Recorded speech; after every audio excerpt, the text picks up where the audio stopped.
Welcome to the Antidote. This is Greg McCarran. And this is Jeremy Rothkushow. And Jeremy, I think instead of in replacement of our regular intro, you've come up with a little theme, and we might have to put an advisory on this theme as far as language and some of the content of it. But this is inspired by something that happened, and you want to give a little bit of give a little play of it, and then we'll explain where this comes from. But once again, just want to put a little bit of an advisory on this, as you know, the contents may be found by some to be rather inappropriate. So. This unofficial Antidote intro music is not advised for those underage.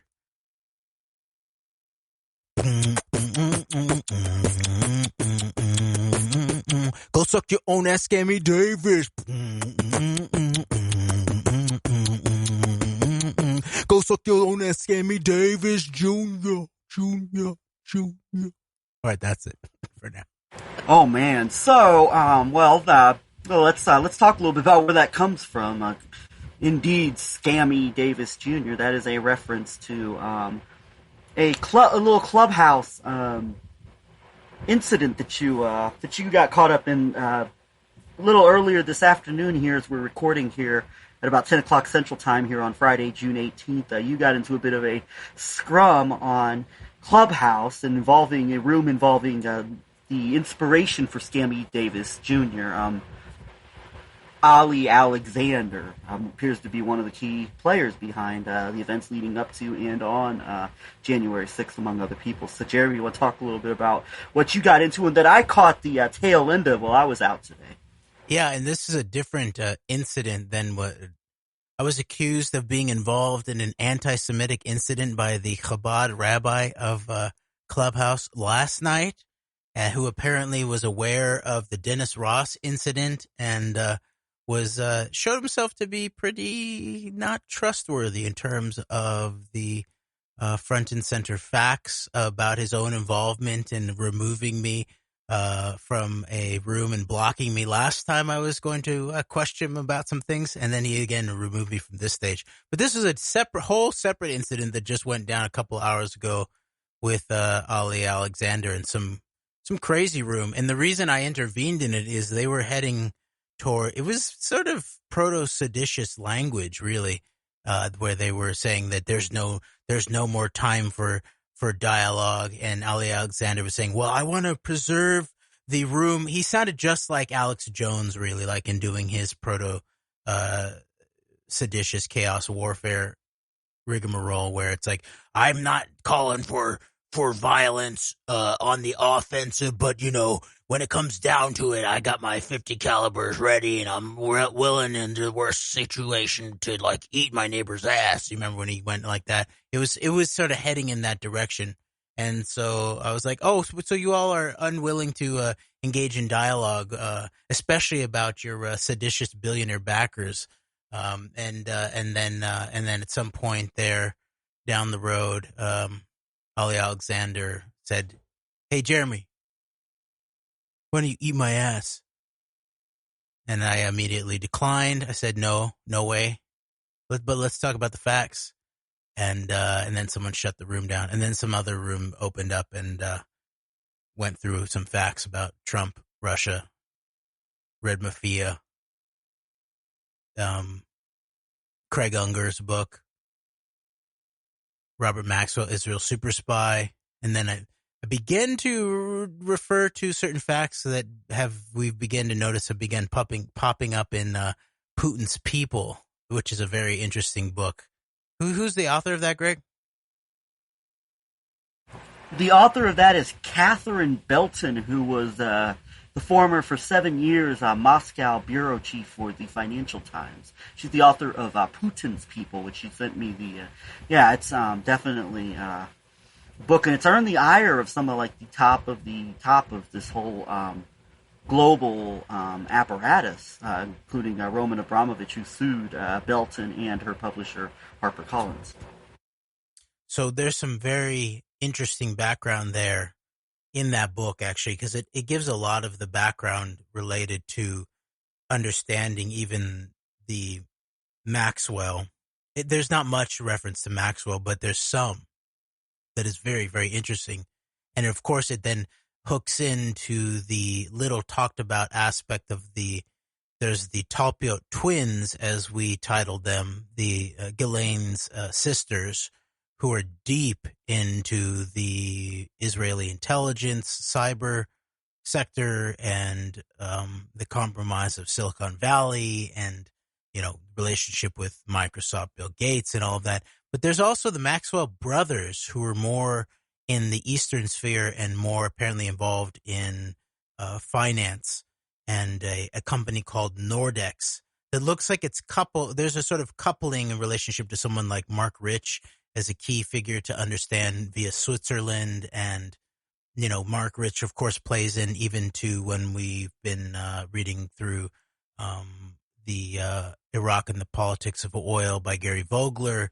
There is a key tie in there to Mark Rich. He's like the key financier figure behind the plans for Iraq's oil in relationship to Israel. And then, so this company Nordex was involved with the I can't remember. Do you remember the name of the Russian accused mobster oligarch who was the one who was giving money to Natan Sharansky when he first arrived in Israel? It starts with a G. Just a moment. Yeah. And this is a whole piece, and we're beginning to return to these aspects to really understand the multipolar nature of some of these compromise operations, and who a lot of these major figures are not who they're propped up to be. And some of it looks like it might be as simple as compromised Soviet agents of some sort, like with Sharansky, the book that was written about him by the actual Soviet Jewish refuseniks in Israel, Yuri Nudelman, a respected whistleblowing surgeon. And even there's aspects of it, and this is one thing that I did want to read eventually. Maybe tonight's not the right time to do it, but sort of a further reading of the book Bye Bye Gaza by Barry Chamish. And a lot, all of our sources, of course, come from people of different political perspectives and biases. But in terms of this kind of interesting, take on who the heck Sharansky is, because remember, back in the earlier days of The Antidote, we'd already picked up on Sharansky as this key character in terms of the Iraq War and the selling of the combination of the selling of the Iraq War during the George W. Bush administration. He writes his book about democracy, so supposedly in 2004, I believe. So, crucial moment. It's almost, you can see it as the big, much bigger and much more overt and much more so-called intellectual follow-up to the Wexner's sponsored Iraq. Jeremy, Iraq by the group. way, it's Luchansky's the businessman. Grigor Luchansky. That's exactly correct. Luchansky, yes. Thank you. And this is who is the State Department in the United States warns Sharansky about taking money from Grigor Luchansky, who's operating Nordex, which seems to be focused sort of in this nodal point in Switzerland, I believe, but is definitely tied back to the Red Mafia. And the Maxwell brothers work for Nordex ultimately, and so this whole Sharansky situation is crucial to understand. And so we begin looking back at it too. The guy, he started. Remember that Sharansky actually also started a political party in Israel that was very much directed towards the recent Russian immigrants, basically. And then it was integrated into the Likud sometime 2000 and like right. Actually, it might have been like right around the Iraq War. I can't remember. I think it's right then. And then Sharansky starts playing these crucial roles around that time, and then ultimately ends up heading the Jewish Agency for Israel in, I believe, 2009. And remember, the Jewish Agency for Israel is fingered in the Abel Danger leaked report as a key institutional nodal point in the New York aspect of the September 11th operations. And then the person who's named in relationship to this obvious situation with Bernard Kerik is the a billionaire. Oh man, we haven't talked about him in a long time, Greg. Do you remember the name of this Israeli billionaire who was the one who bought off Bernard Kerik? Oh, yes. I will give it. Yes, I'm Wertheimer, Eitan Wertheimer. Wertheimer, that's right. Eitan Wertheimer. The very interesting references to the Wertheimer family in the book on Talpiot by Jason Gewirtz, Israel's Edge. And real quick on Kerik, for people who don't, who haven't paid too much attention recent years, Kerik, along with Giuliani, has risen up as being at the center of like this resurgent MAGA, like take back America from the liberals who are going to destroy it, put themselves at the center of the stolen election narrative. The the commies were responsible for the 6th. So Kerik's right in the center of that with Giuliani as well. Yes, and so, all right, so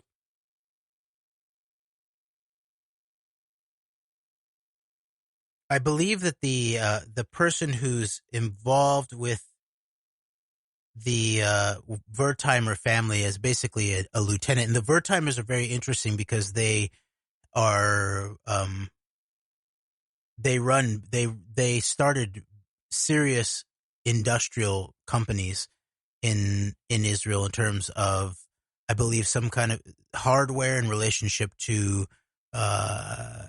advanced aerospace production, and then ultimately Warren Buffett comes in and purchases one of the companies. But Wertheimer is the head of the Jewish Agency for Israel.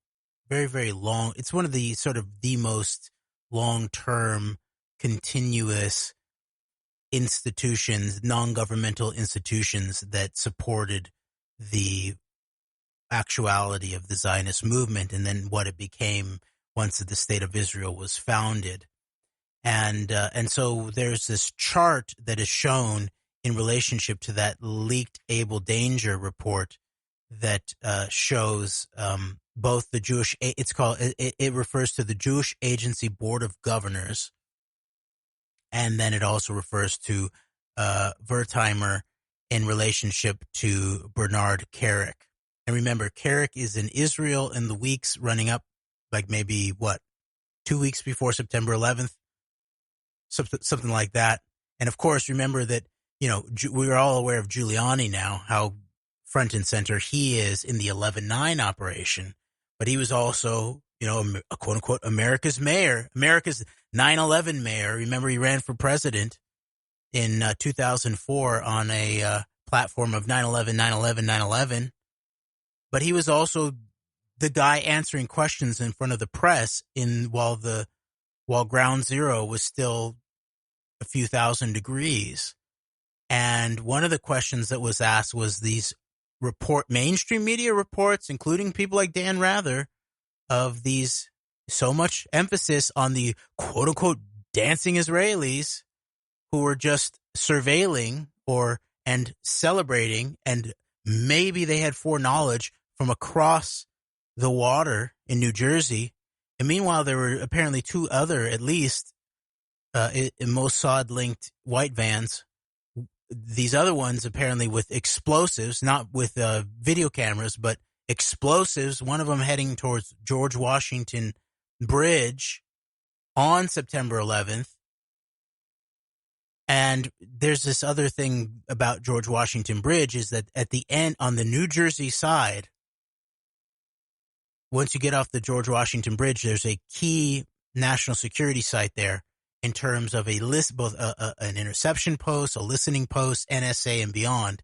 And it's also key cable in relationship to the SWIFT banking. Remember, I mean, we're just Wall Street we're talking about, right? This is, one of, definitely one of the most serious epicenters of global finance. And so underneath the George Washington Bridge, strung in there were these cables, one of them being crucial to the connection of Wall Street and all the high finance there to the rest of the world's banking system via SWIFT. And so not only would you see an escalation of the taking down of one of just a handful of these key, thoroughfares in relationship to Manhattan, while Ground Zero is already in dust. So it looks like there was a plan to escalate 9/11 beyond even what we saw, even in a Manhattan context. And it might have even been beyond just the physical terrorism of isolating Manhattan by potentially bombing George Washington Bridge or the Lincoln and Holland tunnels. Go look at other white vans on September 11th. But then when you factor into this SWIFT banking involved cable taking down the George Washington Bridge, it begins to have a whole nother aura to it in terms of the scale of the attempted September 11th operation. So so Carrick, there's this key question when Giuliani is asked by reporters about this report. And I can't remember if it was a Dan Rather report or there was also a CNN report, I believe, about the arrested, and I can't remember if it talked about Middle Easterners, quote unquote, but the presence of bombs in white vans, Middle Easterners. And remember that what some of these arrested Israelis directly connected with Israeli intelligence responded to some of the police who detained them. We're Israelis. We're not your problems. Your problems are our problems. The Palestinians are the problems. The Palestinians are your problem. And then the next day on C-SPAN, you have the patriarch of the Kagan family, Donald, and then what's his name? Robert's brother. Donald Kagan and the Kagan brother, just the sort of dumpier looking Kagan brother. I can't remember his name. The one who's actually, isn't he the one who's married to Victoria Nuland? I can't remember. But they were on, the most important thing is they were on C-SPAN calling for Frederick Kagan. Frederick and Donald Kagan were on C-SPAN the day after September 11th calling for U.S. troops in occupied Palestine.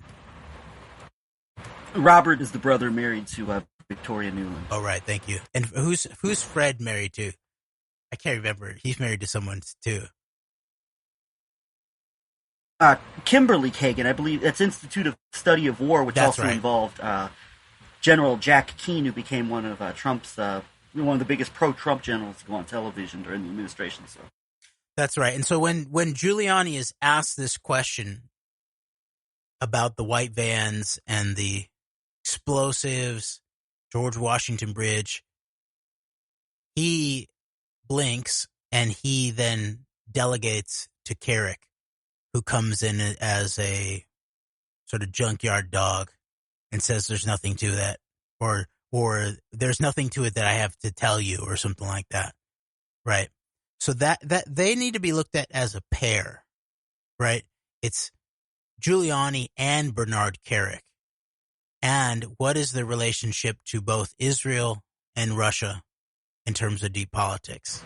And to add on top of that, I believe Giuliani, or in the a combination of like Giuliani and Bloomberg in this whole period from September 11th, I believe, on into the transition from Giuliani to Bloomberg as mayor of New York. In this process, the steel from the World Trade Center is ultimately, I believe, sent to China, correct?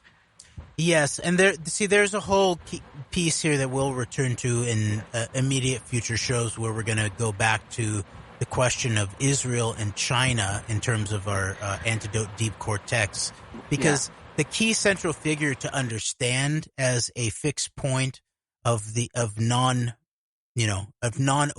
governmental association in terms of Israel is Shaul Eisenberg, who is the Mossad's man in Asia, all of Asia, but especially China and Japan.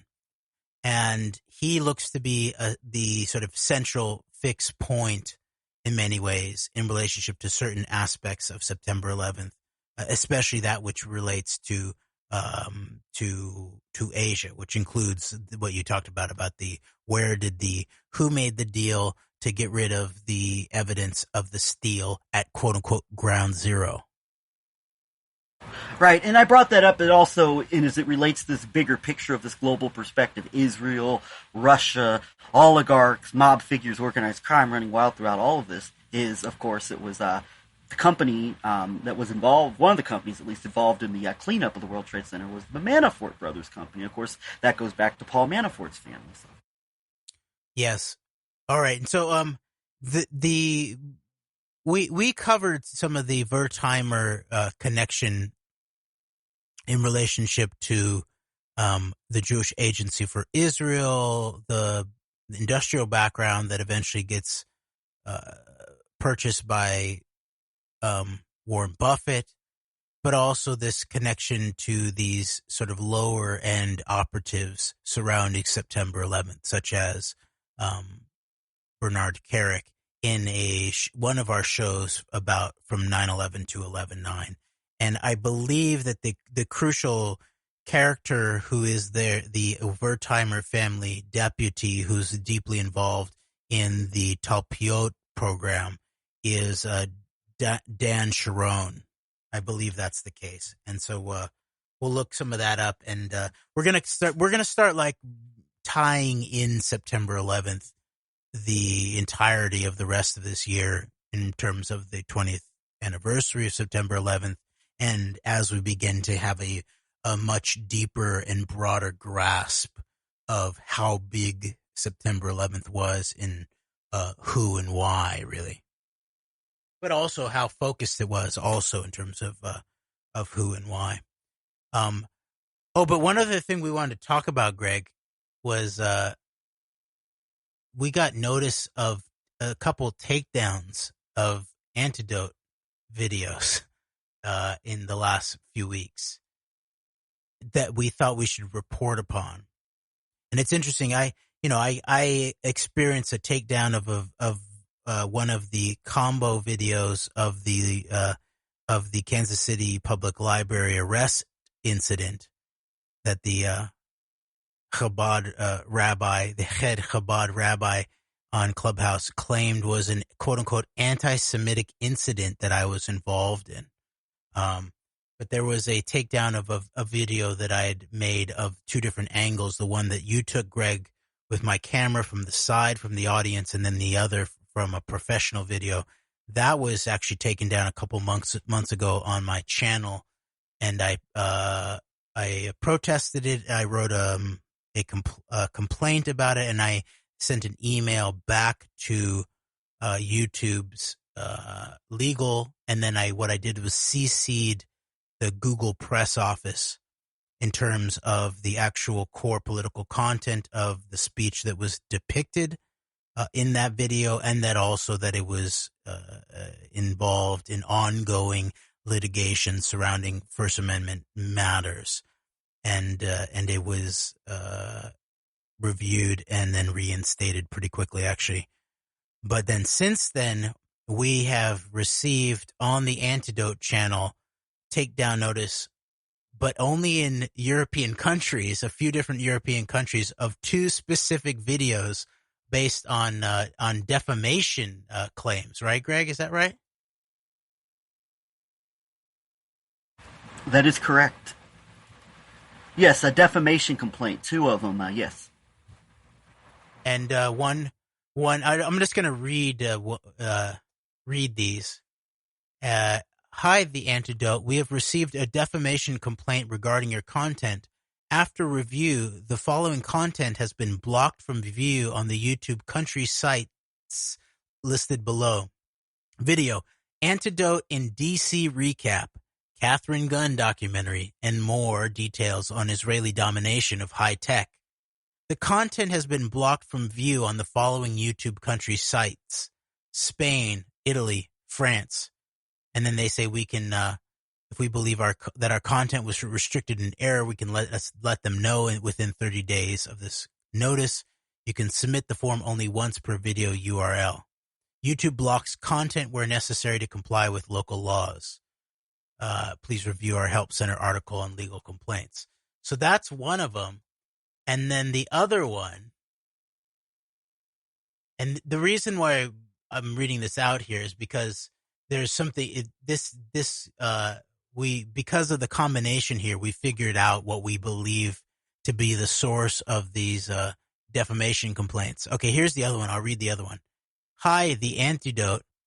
We have received a defamation complaint regarding your content. After review, the following content has been blocked from view on the YouTube country sites listed below. Video, Sirhan stabbed, RFK shot, and the generalized dynamics of Epstein-Wexner greasing the skids for war. The content has been blocked from view on the following YouTube country sites: United Kingdom, Spain, France, Italy, and then all about the 30 days.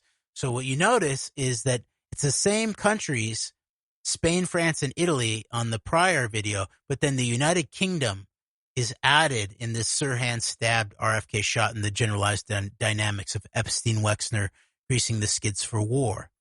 And what I believe that I believe I figured out here, and I believe, Greg, you agree with me on this, that it looks like that the commonality between these videos is that we dealt with the question of Nicole Junkerman in relationship to Jeffrey Epstein. And we mentioned, I believe, in both of these videos, the articles that Johnny Vedmore had written about when he discovered the flight logs of Epstein that had been put in the public domain, that it was very rare for there to be just Epstein and one other person. And that when that happened, it was Nicole Junkerman, and that he believed that there was this key flight to the UK with Epstein and Junkerman in the fall of 2002. Now, I believe that the difference between which countries this is blocked in, where one of them has the United Kingdom listed, the Sirhan stabbed, RFK shot, and the generalized dynamics of Epstein-Wexner greasing the skids for war, versus the one that we did where we talked about the actual encounters in Washington, D.C., and the documentary, not the documentary, the film that was based on the GCHQ UK version of NSA whistleblower in the run-up to the Iraq War, Catherine Gunn, where we also reported on that Phyllis Bennis was running the conversation, and that the director of the film began to deal with aspects of the Office of Special Plans and Abram Shulsky, and we noticed that Phyllis Bennis began to get a little bit touchy and very obviously redirected the conversation away from that and to things like, oh, the Iraq War, was it, the Bush family resentment towards Saddam Hussein, George W. Bush resentment for Saddam Hussein trying to kill his dad, or was it the military-industrial complex and Dick Cheney and Halliburton, or was it the oil incentive? I guess we'll never know, is my memory of what happened there. And so we dealt with that in that other video, but I believe that what we dealt with in this one video that was taken down in the UK, in addition to Spain, France, and Italy, not only mentioned Nicole Junkerman, but I believe that it also mentioned questions about her more current role in terms of the national health, the UK's health administration, public health administration, in relationship to data administration. So that is very interesting that this just recently got taken down, and we're considering what our options are. There's almost like we're not really journalists. We attempt to abide by, at the very least, the journalistic principles of trying to get it right, of being honest, of checking our facts, but we're more analysts than journalists. And so, but one of the proper journalistic forms is to allow a right of response, really, and to, if you're going to report negatively on someone, that you give them a chance to respond. And so I think there's another possibility here that goes beyond YouTube for us, where we check in if the hypothesis is correct, and that these takedowns on YouTube in these specific countries are based on the conversation surrounding these Johnny Vedmore stories and of other assertions that I believe in these cases that I made in relationship to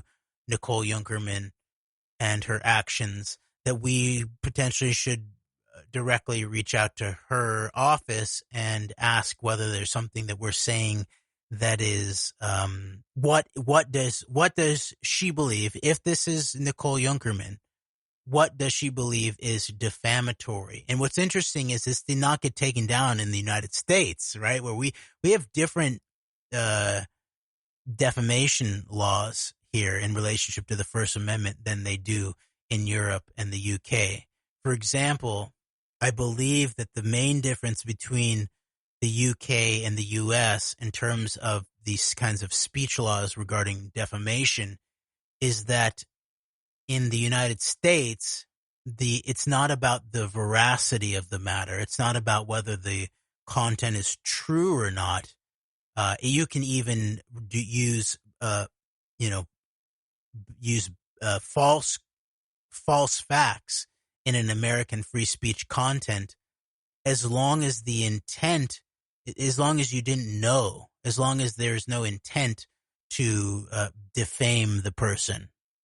Right. And so the truth matters actually a lot in relationship to specifically to the UK context, because there it doesn't matter. I think this is my understanding, that it doesn't matter whether what your intent was. The question is the truth. And so that if you report untruthfully about someone, then there are defamation implications in a UK context that don't exist in an American context. And the more important American context is the idea of core political speech, where public figures are assumed to have a higher responsibility to tolerate vigorous and critical political speech. And then the question is about core political speech, really, in an American context. So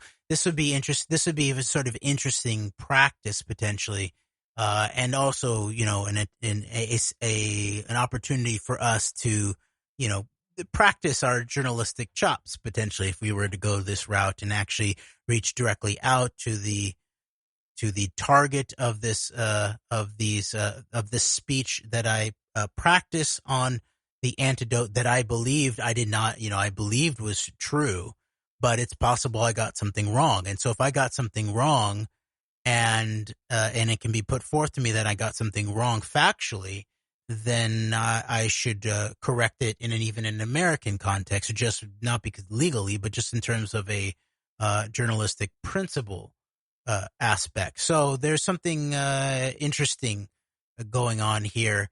And so we maybe should find out what exactly it is. And last thing is that Johnny Vedmore himself has reported on how the reason that this popped in my mind, and then I verified it when I looked at the content of these videos that you told me about, Greg, that have been taken down, is that, oh yes, these are the videos where there was direct content about these Johnny Vedmore articles, but more directly about Junkerman in relationship to this temporal context of the Iraq War. But then this main difference between these two videos is the question, I believe, of the relationship to, for example, Carbon 911. Epstein was invested in Carbon 911 alongside, on the board, or at least on the advisory board, were people like Ehud Barak, Victor Vekselberg, Michael Chertoff, Peter Thiel, major Trump donor Tawil. Greg? Yes, I'm here, and you're absolutely right. I was looking at I was pulling up I was pulling up some of the Carbine 911 members. Okay, yeah. So I believe Chertoff's involved with it too, correct? Yes, Chertoff definitely involved. And Michael Chertoff setting himself up in the, I believe setting himself up in the post-2020 election talk and all that. I believe in some of the work. Wasn't Chertoff interconnected with some of Whitney Webb's work on the 2020 election drills and all that? I mean, Chertoff's all over the place too, because exactly. remember, like Chertoff also, I believe, was involved in representing Dmitry Firtash at some point there, who's in the epicenter. If there's a oligarch of the Russian sphere who is serious operator in relationship to like 11/9 and Trump, I'd say it's got to be Firtash, really. So Chertoff needs to be looked at more and more in terms of not just the long known relationship that he had at the head of criminal division, basically the deputy. Basically, he wasn't playing the role of. He was in the role of Rod Rosenstein actually for 9/11. So Rod Rosenstein's position for 11/9, I believe, was exactly what Michael Chertoff's role was for 9/11, which was the place of standing down prosecutions in a criminal fashion, I would say. Interesting 1-2-3 combo around Dmitry Firtash of Michael Chertoff, the power couple, the attorney power couple of Joe DeGenova and Victoria Tenzing, of course, also the attorney to Scooter Libby, pardoned by Trump, and Lanny Davis, who's one of the Clintons' top, legal people. So. All right, and so what we'll do is maybe we should link to these videos that got taken down. And it's interesting the timing of this. For example, the Sirhan stabbed RFK shot in the generalized dynamics of Epstein-Wexner greasing the skids for war. We published that on September 5th of 2019. The topics discuss the recent prison stabbing of Sirhan. Sirhan, Robert Kennedy stayed at a house the night before he was shot that is now owned by Arnon Milchan. I forgot that aspect of that fact. But it was actually, what's interesting is it was, at that time, it was owned by the director of the, what's his name, of the a Manchurian Candidate. John Frankenheimer. John Frankenheimer. That's a very interesting show. People might want to go listen to that. And then next up there was General Dynamics wins a $7.6 billion Pentagon contract.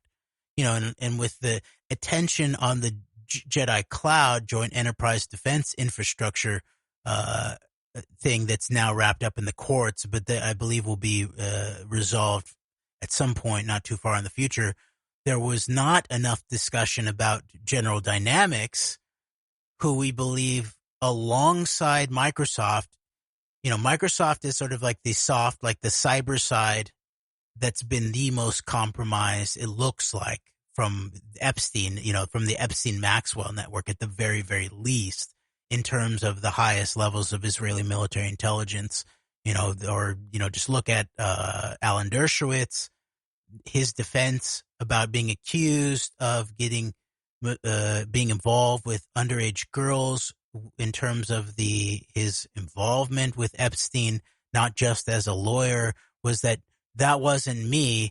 That was the chief technology officer of Microsoft, Nathan Myhrvold. Yes.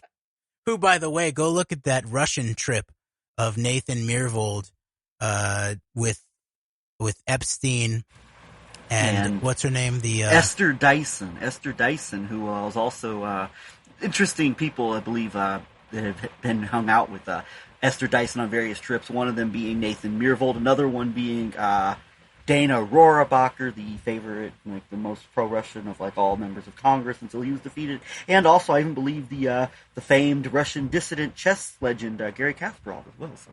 Very interesting. There's pictures of all of that. That's a key one. And remember, the other thing about Myhrvold is the one who is who really got Gates into Israel. You know, so our sense has been that, okay, Microsoft is this on the software side of things is probably the key Talpiot Israeli military intelligence company in an American context. But then in terms of hardware, i.e. the military industrial complex, and this plays all throughout, you know, for example, what's the family behind the Aspen Institute, for example? The Crown family. All right, what's the relationship of the owners of the hotel where RFK was shot? Who, by the way, that hotel, the Ambassador Hotel, was also the site of the Copacabana, which I can't remember was the most famous of the Hollywood clubs. And there's this infamous picture of I would say the fake darling for the duped sort of anti-Zionist right, Anatoly Golitsyn, who, by the way, and this is another piece that we're digging into again, to really suss out these fake icons. Golitsyn. Go look at who Golitsyn is. The key figure to understand what the heck James Jesus Angleton was doing. The head of U.S. counterintelligence for decades. And the key moments, right, in terms of the Kennedy assassination, his Special Investigations Group, which was this sort of Soviet-oriented, Soviet-focused counterintelligence special investigations group that controlled a lot of the counterintelligence information. And really, via Angleton was the source of wrapping up the CIA's counterintelligence and even intelligence functions, right? Because think about what, during a Cold War, what the active intelligence side is doing rather than just the counterintelligence. They would be most interested in recruiting sources and recruiting double agents potentially. And Angleton and his group at this SIG, the Special Investigations Group, were key to paralyzing both U.S. counterintelligence and U.S. intelligence in terms of recruitment for the key portions of the Cold War, we might say. And that's only part of it, right? Because Angleton was also the head of the Israel desk. And in his role as the combination of the head of the Israel desk and the counterintelligence desk, that, for example, chiefs of U.S. Central Intelligence chiefs of station, like in Egypt, let's say, and then in Israel, they couldn't talk directly to each other. They'd have to go through Angleton. So think about all the things that went down. The USS Liberty, for example, right? Key moment. That's a key moment to understand in a much bigger way, even beyond just Israel, because there's these Cold War dynamics behind USS Liberty even. So that's a crucial one that we'll return to. But my point is that this locus, for example, of the Ambassador Hotel there, the site of the assassination of Robert Kennedy, right? Robert Kennedy, yes. Who was alongside John Kennedy. Remember, John, if you think about these key things that they did to anger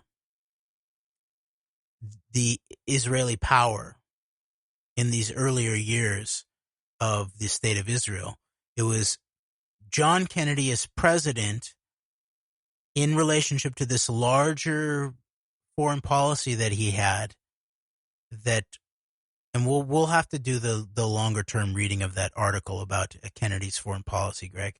But to understand it as this really an alternative to the Cold War, really, but while also asserting American leadership, and not saying that there weren't failings and there wasn't immorality and wrongful action in the midst of all that.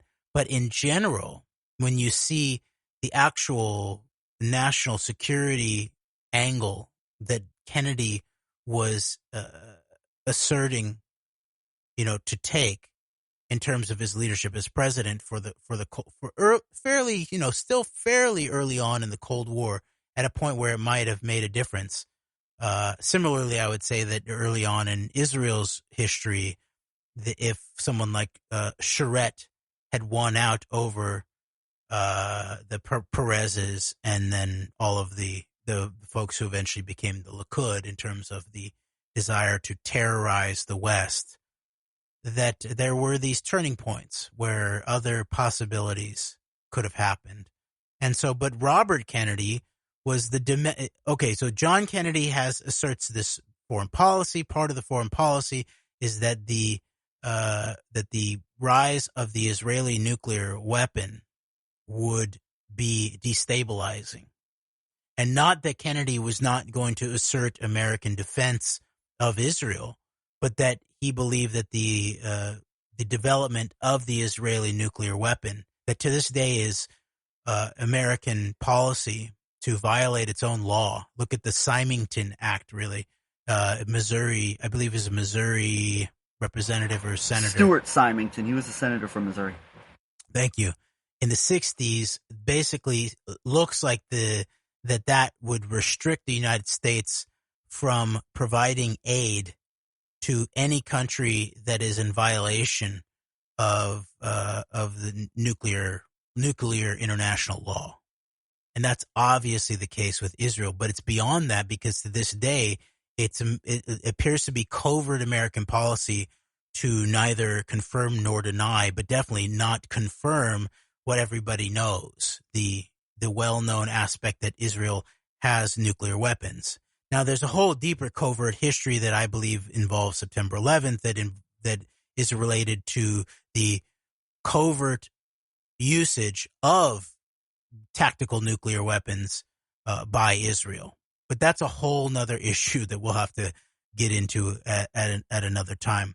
But on the domestic front, you have, the parallel of Robert Kennedy being tasked by his brother, who's pushing back against the Israeli nuclear weapon.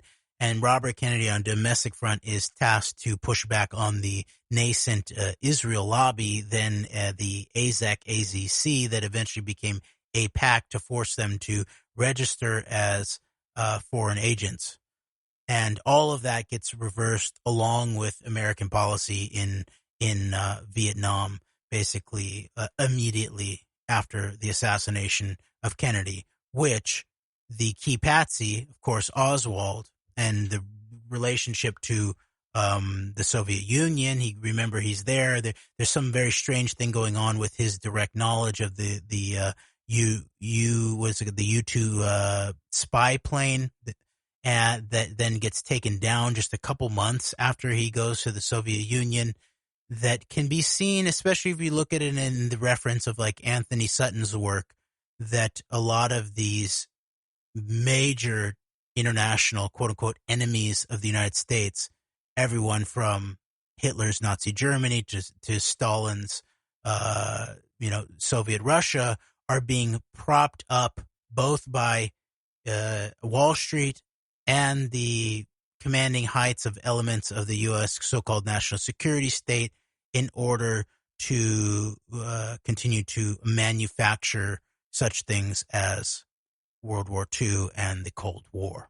Okay, so there and the book on Oswald apparently is owned by Angleton and his Special Investigations Group.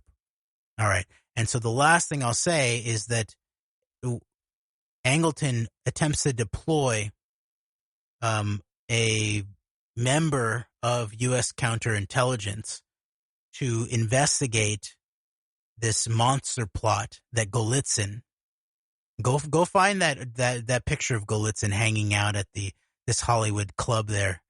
I forget what it's called, but it was at the Ambassador Hotel where Robert Kennedy was assassinated. But the Claire Edward Petty is the name of this U.S. counterintelligence officer who eventually for years and years tries to track down the mole who Angleton and then his buddy Golitsyn are angling for. And after a few years of investigation, Claire Edward Petty begins to put the pieces together, and eventually, after assorting enough of the evidence, puts together a report where he believes he is 80 to 85% positive that it was his boss, James Jesus Angleton, who was the actual Soviet mole that he had tasked the entirety of the U.S. counterintelligence services to look for in a way that was totally paralyzing, where he was accusing everybody too. So this is some other history here, I think, that is interesting. And so that was part of what we talked about in this video that was taken down. We talked about General Dynamics wins a $7.6 billion Pentagon contract. General Dynamics, as I was mentioning, this background there, they're a crucial military-industrial complex company in relationship to even the Vietnam aspects of the Kennedy assassination. And then the related family, Shine family, is owning the Ambassador Hotel where Robert Kennedy is assassinated. Then the next topic we dealt with there was Jeffrey Epstein's attendance at a September 2002 meeting at a UK property owned by Leslie Wexner, which hosted U.S. senators during the lead up to the Iraq War. Okay. And then finally, we finished up by covering Wexner's Iraq War PR project conducted by Arthur Finkelstein protege Frank Luntz. And then we give special thanks to Johnny Vedmore and give his links and then other sources there. And then finishing up here, and then I'll pass it back to you, Greg, to take us through our serious topics for this recording. These are all serious topics. Yeah, I know. Friend. You're right. But more immediate contemporary topics, I guess. But the other video that got taken down was actually from a few months earlier, was July 24th, 2019, when we got back from our DC trip. That became sort of the beginning of the end in terms of the contention with Brendan O'Connell, of course. But there was these crucial pieces of our trip there, including we got, where we recorded videos with congresspeople such as GYM Jordan about aspects of Russia and Israel and Epstein and Trump. And then at that point, a congressman who had not yet become the chief of staff for Trump, i.e. Mark Meadows. Yeah. Yes. But Mark Meadows from North Carolina, who's big on pushing Hezbollah influence in his states. Right. And they had no comment on the question of don't the American people deserve to know whether the president of the United States is potentially compromised by Russian and Israeli intelligence. Okay, I thought it's fair. It's a fair thing. No comment. All right. But we also then reported, there's an interesting report that we did, Greg, of you outside on the sidewalk after we had attended we didn't really get inside, I don't think, during the hearing, but we were outside when the head of the Facebook cryptocurrency initiative, the Libra cryptocurrency, and that we directly tied back into Israeli military intelligence. We did a video update on that too during that DC trip. We also, we really worked hard to get videos with the squad. We talked directly to Rashida Tlaib maybe a couple times actually, and we went through all of the process that we were asked to to set up a proper interview with her, and we got no response from her. We then also waited for AOC after one of the hearings, and the entirety of the sort of DC Congressional Press Corps was also all scrummed up in the hallways there waiting for her, and she never showed her face. But there was some interesting stuff that went down during our DC trip, which, by the way, we shared all of our videos with Brendan immediately after we got back, but I don't want to rehash all of that old factual stuff. But another crucial thing that happened when we were there was we attended this screening that I mentioned before of this movie based on Catherine Gunn, which was really about when we began to tie Official Secrets is the title. Thank you. And we began to tie it together that this was then about we were doing a lot of this research while we were in DC. We were reading through these issues around general dynamics.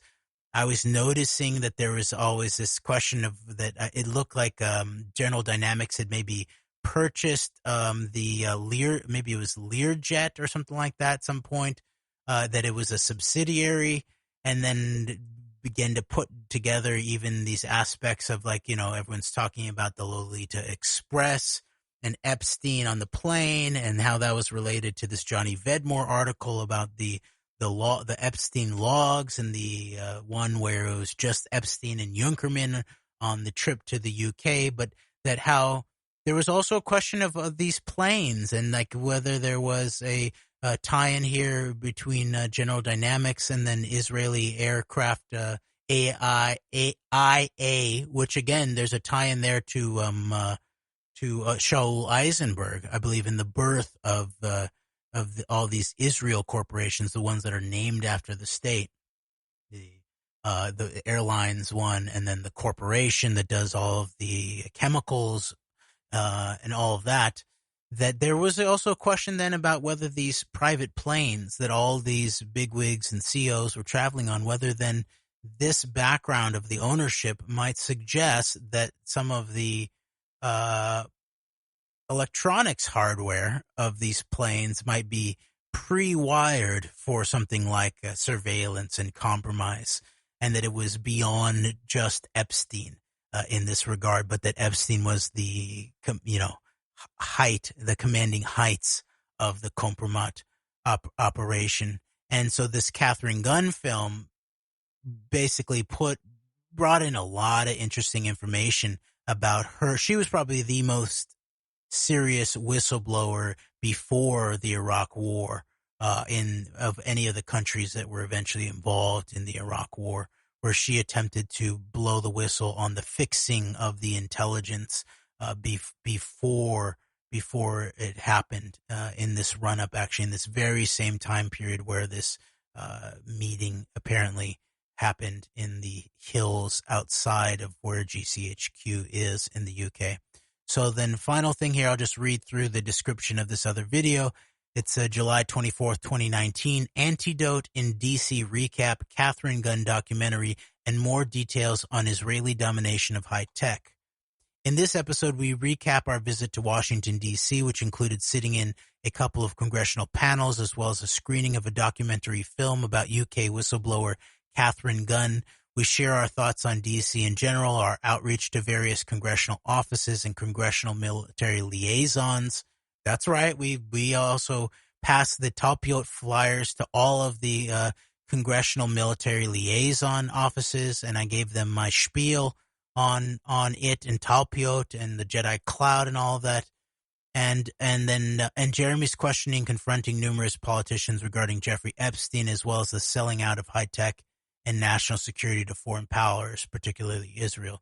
We then discussed the Gunn documentary, but it's not a documentary, it's a film, but it's better than a documentary in certain ways because he was able to cover stuff that you maybe couldn't in a documentary, and our thoughts on the nature of her case, as well as the very controlled nature of the event as coordinated by Phyllis Bennis of the Institute for Policy Studies.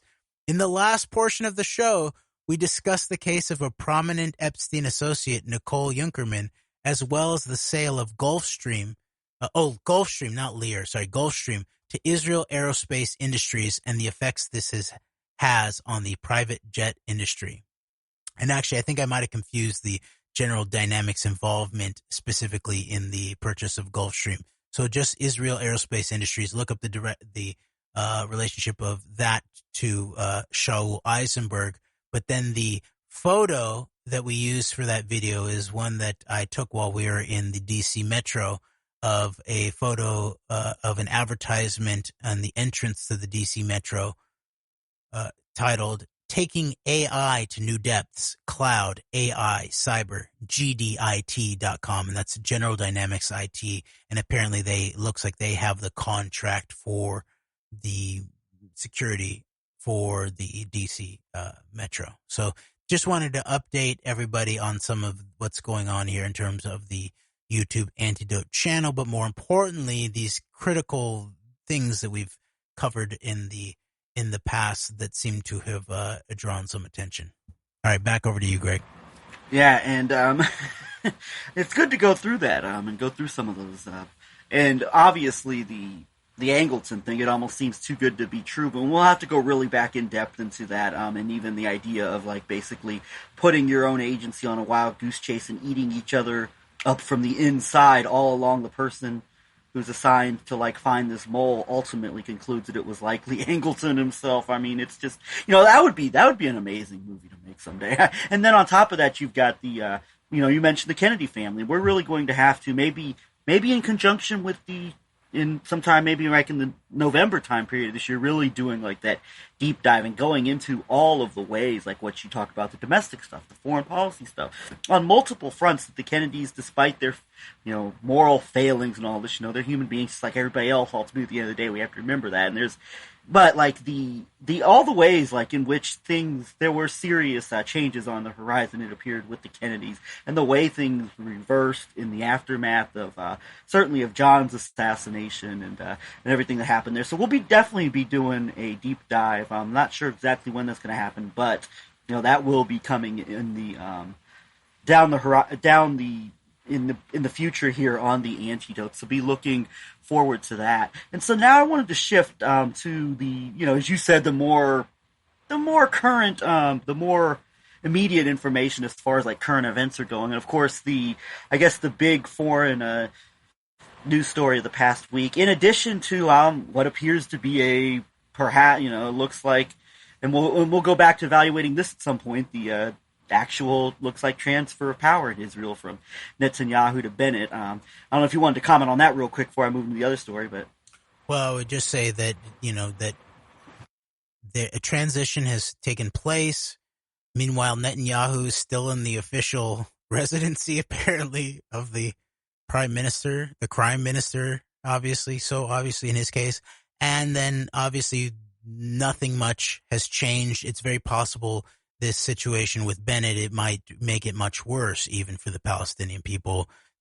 Subsequently, the ceasefire has already been broken, and Israel's already rebombing Gaza. And so we will have to keep our eye on that situation. And then, so the other, the big story of the week geopolitically is and it does relate to the, Israel, as we've talked about before so many times, and we'll continue talking about in the future. It does relate to everything that we've talked about previously in some context or another, and that was the big summit between President Biden and Vladimir Putin. And regarding all that, there's a lot of obviously a lot surrounding that. But something that caught my eye this week that I got a chance to check out, I think you did too, Jeremy, was this interview that Putin did. It was his first interview with, I think, American media in at least 3 years. It was with Kier Simmons, I believe, of NBC News.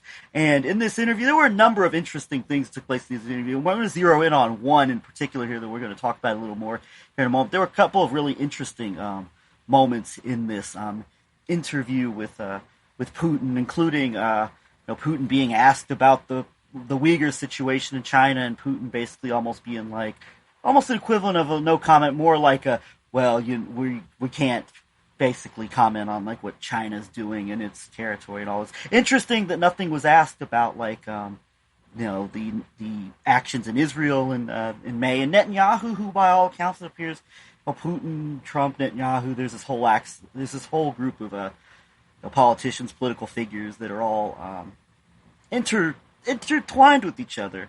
That no question about what happened in Israel, Palestine, and the treatment of the Palestinians and the whole Israel factor, which is interesting that that has not been posed to Putin in a major way. It seems like, unless I've missed it.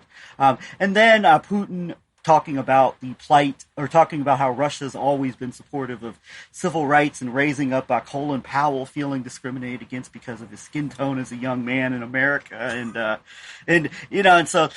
the getting into Black Lives Matter, and which is really interesting from like the historical context of like the whole Russian, long-term Soviet-Russian relationship as it seems to go with civil rights and all that, and then on to the present day. And we've talked about aspects of that. But the thing that really caught me the most was when Putin was asked about state sponsoring assassinations. I believe he was particularly asked about Alexei Navalny, but there was also another point in the interview where the names Alexander Litvinenko was brought up. Mikhail Lesin, who I believe was RT, one of the founders of Russia Today, who died in a DC hotel. Putin tried to turn that around and say that, well, maybe we should ask you. Do you know what happened to Mikhail Lesin? He died in the United. I'm not even going to try to do a Putin accent, but when those questions were raised, like, at one point, Putin brings up Ashley Babbitt and asks, did the United States execute Ashley Babbitt, basically?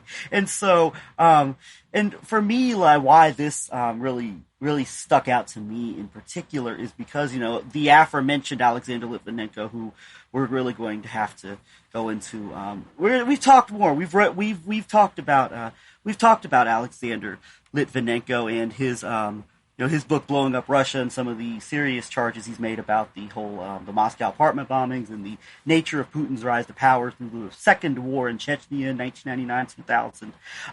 But I guess what it is that, like, a lot of people would say, well, it's fair for Putin to ask that because everybody's all over, little Russians, and everybody just wants to try to start like a new hot war with the Russians based on all these allegations and accusations and everything. And, Jeremy, we were talking about this among ourselves when it comes to things like even like Putin pointing the finger at at the U.S. for like Ashley Babbitt or whatever, which, I mean, we could argue, and I would have my issues with that, even with the way the nature of what like January 6th ultimately looked like and everything.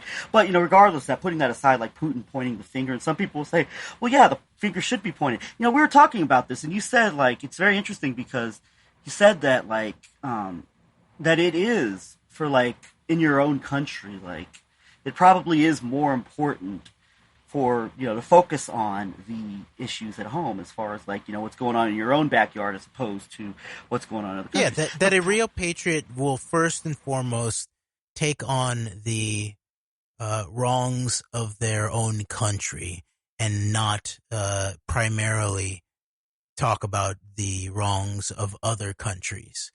But at the same time, a real patriot of conscience is willing to take on the things that both need to be called to criminal attention, corrupt attention, all those things in relationship to the worst elements of one's own country, and then also the things that need reform, while also then not only calling out other countries, especially their potentially their attacks or on your own country, but also the weaponization and the illegitimate use of weaponizing these domestic issues. Most obviously, things such as, like you talked about, of Putin.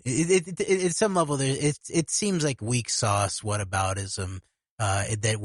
It seems much more robust in a previous day to talk about the civil rights movement and all of that. But now it's come down to Colin Powell, not the fact that he was put as a frontman scapegoat for the Iraq war,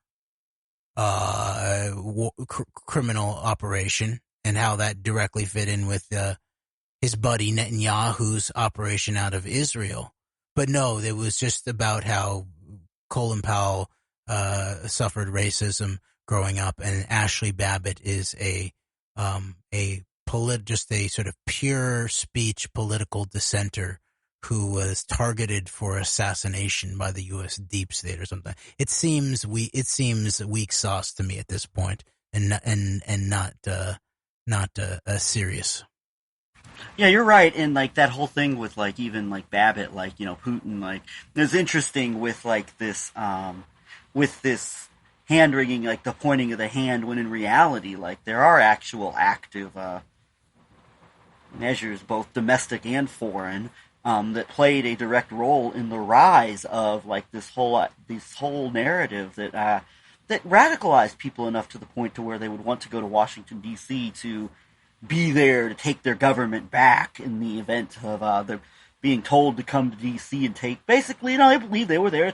They believed they were there to take their government back in the event of the Congress formally recognizing, the Biden-Harris victory in the 2020 election. And so, you know, the direct, both domestic and foreign hand. And of course, it's not like, it's not just what Aaron Mate wants to say with like simply, troll factories on Russian trolls on Facebook ran anti-masturbation memes to get people to vote against Hillary Clinton. I mean, it's so much deeper than that. I mean, obviously but like the very real aspects of things. And like, you know, of course, it's not Putin himself, like in a smoke-filled room, but it definitely it might be. I mean, but in terms at the very least, in terms of signing off on the actual operations to really to activate, for example, the combination of activating this long-term cultivated asset such as Trump, combined with the fact that it's obvious Russian intelligence was involved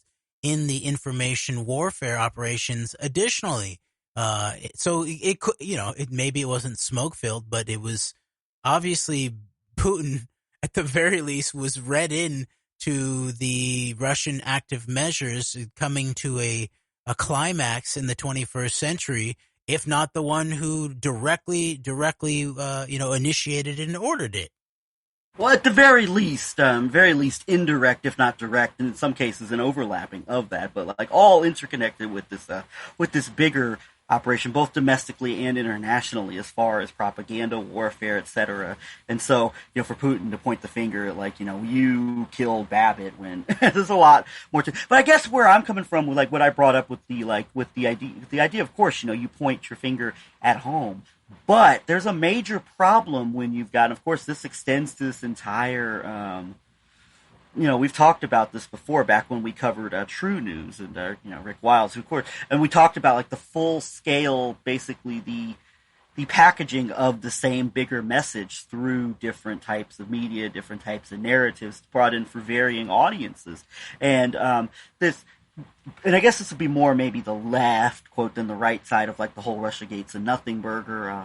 Nothing nefarious happened in 2016 on any type of foreign scale, but like this idea that constantly looking at like the American state and things that like the real and exaggerated crimes of like the American empire and all this in the U.S., the American deep state and all this, and tying any type of like critical conversations about like, you know, Russia or other foreign influence. It's just McCarthyism. You just want to start a new hot war and all this. And so this, what really made me think about was that this becomes a problem when you've got knowing and unknowing assets, agents, or some combination of those things, knowing and unknowing, that are acting as basically as operatives, as propagandists for very hostile foreign elements.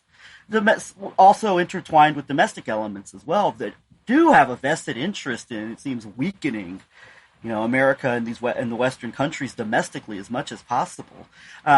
There's a major problem when you're basically told to keep your mouth shut about things such as state-sponsored assassinations, even that could have taken place by the Russian state, because you're an American and you need to keep your mouth shut about that, and you clean up your own house and don't talk.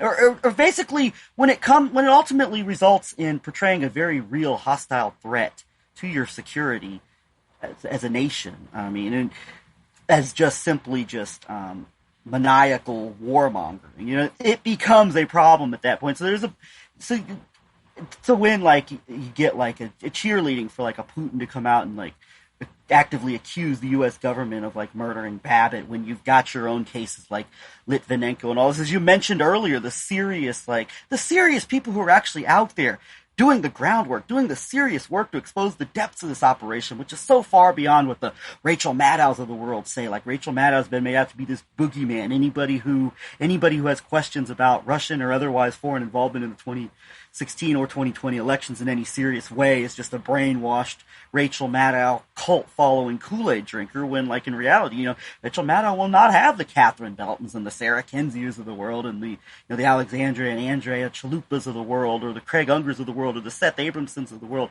or many, many others who are doing a lot of serious work out there. And you're just told that like any type of raising serious questions or bringing these things to light is you're simply doing it because you're a warmonger who just wants to start a new war on behalf of like the American deep state or whatever against this country that's just simply trying to stand up to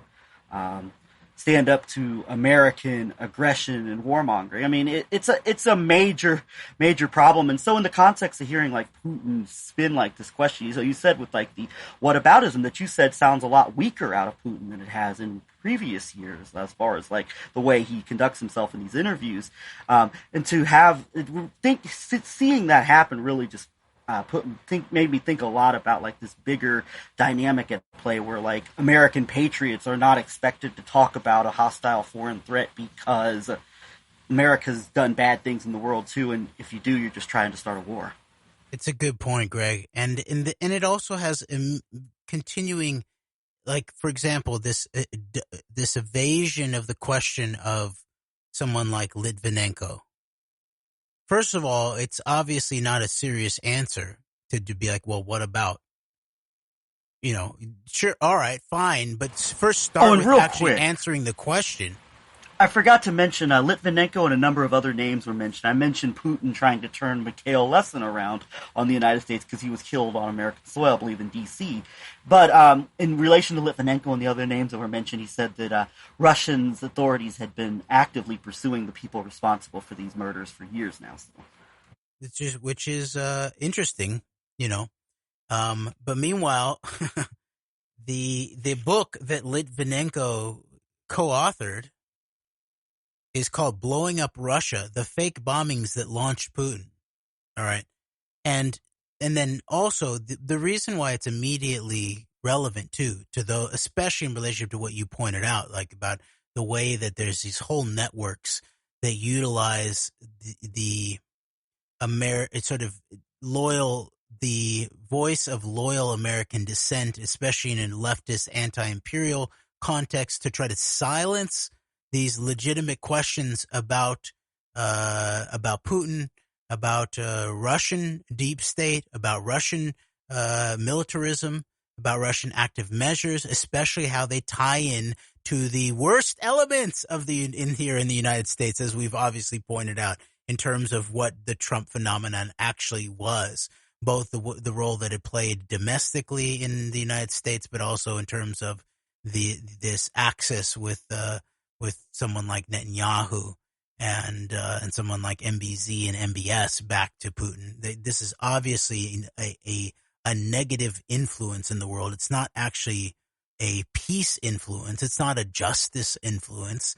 And that is all just used under the guise of the Abraham Accords and a so-called peace deal and normalization. It's basically the normalization at the best of the long-term Zionist project and Israeli occupation. And that's just the Middle East component of it.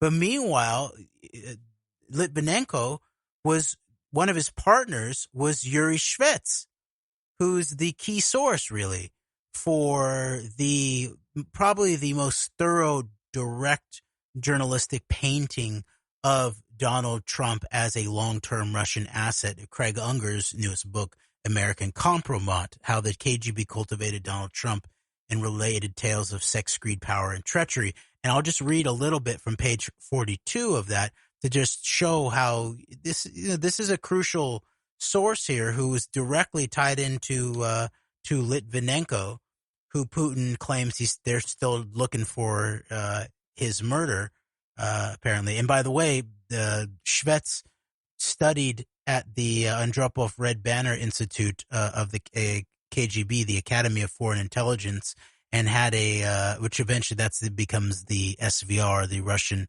CIA. And one of his classmates was Vladimir Putin.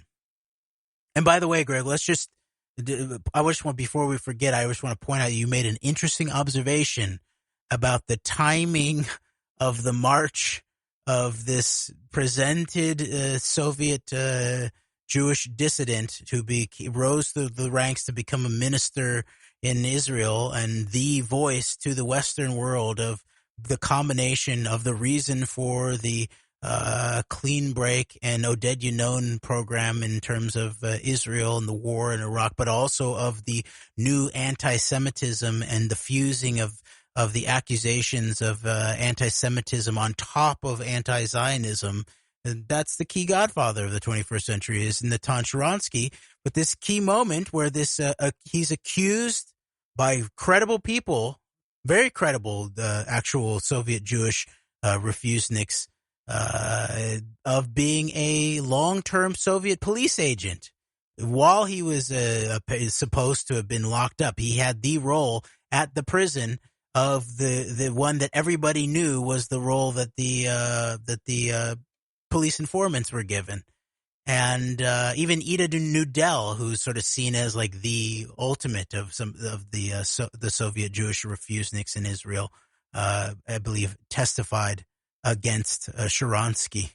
And Sharansky, in this libel suit that he took out against the author of the book Sharansky Unmasked, which is only apparently in Russian and Hebrew, this very well respected Israeli surgeon, Soviet Jewish refugee, Yuri Nudelman, I believe his name, and also a whistleblower inside of the Israeli medical community, was sued for hundreds of thousands of dollars by Sharansky, and Sharansky couldn't prop up a single person, it looks like, in his defense as a witness other than his wife, who looks like maybe was potentially, if he were a long-term Soviet agent of some sort, that was part of that operation. And then meanwhile, the actual Soviet Jewish refuseniks were all testifying against him, and yet still this author got $100,000 something finding against him by Sharansky, and Sharansky continues on to the commanding heights of the Israeli government and creates a party. And there's a whole other thing with the co-creator of the party and how that's tied in, but we'll have to deal with that to another day. But then that ultimately gets taken up into the Likud. And so at the time that Sharansky is then marched into the West as the icon of the Soviet Jewish refuseniks and showing the success of the movement, who is it that helps walk him to the West but Richard Burt, right, Greg? Yes, and so what we found was this was the crossing. It was, I think, more of a symbolic than anything else. It was the crossing of, I believe it's called and maybe some of our German, if we have any German-speaking listeners out there, people who are really familiar with Germany, the Glienicke Bridge. I don't want to butcher the pronunciation of it. Glienické Bridge, which I think was some sort of maybe unofficial crossing between the West and the East as far as the Germanys go, and Richard Burt in the capacity as the ambassador to Germany under Reagan. Interestingly enough, something that we'll have to really evaluate in depth at some point that we've talked about, that's key to like some of the events of the Trump administration was Richard Burt played a key role in the START treaties, the strategic arms reduction treaties that came back into major way under the Trump administration. And then, Burt goes on. This is kind of an interesting full circle picture with Richard Burt. He was the he was the top foreign policy guy for McCain in both 2000 and 2008. And Mark Ames, back before he just went full Russiagate's a nothing burger and basically accusing Russiagate as being a conspiracy theory concocted by the nutcase Lyndon LaRouche, right, through Executive Intelligence Review, doing some of the best work in terms of long-term coverage of this whole like Soviet nexus as far as like Trump and even beyond that goes in terms of the neoconservatives, so many areas, but wrote critical reporting on McCain's ties to people like Richard Burt, as well as the Deripaskas and the Manaforts and Rick Davis and people like that. And then, of course, Burt resurfaces in 2016 with the Center for the National Interest and Dimitri Simis and Kushner through the Center for the National Interest and Henry Kissinger playing key roles in basically the cultivating of Trump's official Russia policy that was rolled out at the Ambassador Hotel in 2016, all with Paul Manafort leading the campaign as the head of the campaign at the time. But what is interesting is there's a photo in Catherine Belton's book, Putin's People, with Putin with, I think it's his current wife. I don't have the picture pulled up at the moment right now, but it was a picture taken in August of 1986 when Putin was stationed in Germany, East Germany, with the KGB. So it's interesting the proximity of Putin being stationed in East Germany in the summer of 1986, and Natan Sharansky months before this making this walk across the bridge from freedom from the east to the west. So I tied that in, and so it is interesting if that would indicate that Putin is involved in because one of the things that we mentioned before that we talked about and that Yuri Shevets really followed up on in interviews he's done with Narrative Live, among other places, is how so many of these Jewish dissidents were handled by the KGB. They were handled, and so they were leveraged at the moment of their leaving, and those were the underlings. So you got to imagine if he says 90% of just the average Jewish immigrant leaving the Soviet Union were basically under some kind of leveraged contract after they left the Soviet Union. That's just every average person. Imagine the programs at the much higher levels, such as illegals, which are planned out over many years, which are about thinking about multiple generations even of infiltration. And so then you think about someone like a Sharansky, if it is the case that he were a planned operation, that's something like, building up his credibility, allegedly sitting in a Soviet prison, that's just this sort of average high-level program in terms of building up a long-term asset, especially if 90% of just your everyday Jewish Soviet refugee could be called upon almost in a Soviet version of something like the Sayanim program of Israel, but this at a much larger scale. Then of course, think about what must have been happening and the amount of planning around the cultivation of some of these characters and these false front characters by this same grouping that was working to leverage 90% of the Jewish refugees from the Soviet Union. And so I may be incorrect on this, but it just made me wonder. I just basically pondered to you. I raised that to you, and I think we both kind of the light bulb went off in both of our heads when I pointed out this photo. That what if what if at all role would Putin be as far as being in this KGB station? Now these are serious questions that maybe some of these foreign journalists and some of these figures and pundits might want to ask of Vladimir Putin, rather than constantly asking him questions about Navalny or things that ultimately that a Putin and propagandists for Russia, both in Russia, that can play off of and turn on back on. Because when you raise questions like this, where were you? What's your role with Natan Sharansky, who sold the Iraq War as a war for democracy to President George W. Bush, who's been a major player in terms of some of the most right-wing of the worst of the right-wing aspects of Israeli society. What's if you ask Vladimir Putin questions like that rather than constantly asking him nonstop questions, Navalny this, Navalny that, and right, even because we still have our suspicions about Navalny as there are parameters where Navalny is some kind of 21st century Surkovian Vladimir Surkov version of some of the postmodern version of these earlier generation kind of fake fronts, So sure, you could spend all day on the bad way that Putin's treating this guy who basically clears out space to his anti-Islamic racist right, really, in certain ways, in terms of validating the war on terror in many ways, or you could go ahead and use some historical evidence here, like you said, and be like, oh, what about this? It's a very interesting picture of when Sharansky comes back to meet you. And by the way, go look at the pictures of when some of these figures go back to meet Putin.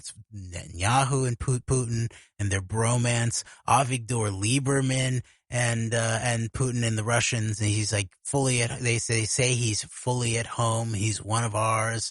Sharansky is very interesting, actually, if you look at the photo. And actually, Sharansky, when this book about him, The Unmasking of Sharansky or whatever it's called, came out, Sharansky started making mad dashes towards his own files that was under the control of the Russian government. So there's a lot there, and I think there's something to it, Greg. And although Putin at the time would probably be a little bit lower level in terms of the level of operations of being sort of need to know in terms of Sharansky, it's very possible he would know where the bodies were buried. And at the very least, now he'd have full access to the files, to these sort of remnant KGB files. And that's what's always in the background here.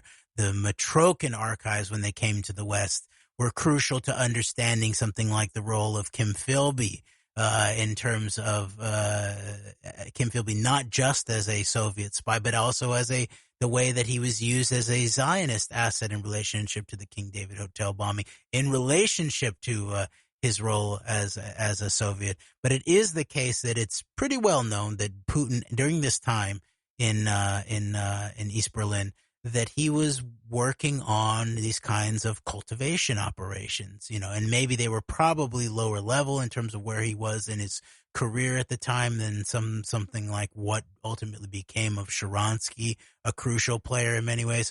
But the timing is very, very interesting, especially now running it all forward. And what would Vladimir Putin know right now? And then one last thing, Greg, about this.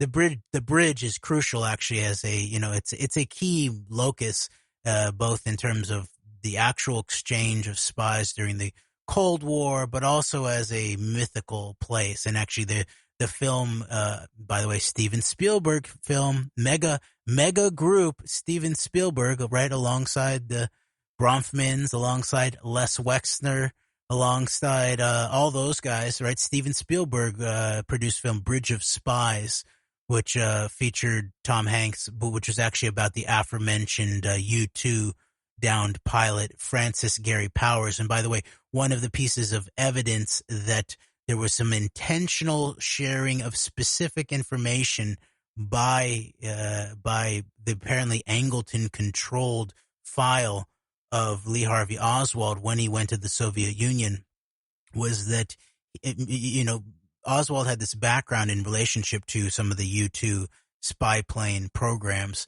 And so he apparently would have known that the way that they could bring down the plane by basically exploding something around it. And which is why then when the Soviets actually then ended up taking down this U-2 plane, the pilot, Francis Gary Powers, survived the matter and then was exchanged across this bridge, and then that was turned into this movie Bridge of Spies, this Glinick Bridge that you were talking about. And this is the very same bridge, I believe, that this moment then 20 years later, Francis Gary Powers, the U-2 spy plane pilot, was exchanged in 1960.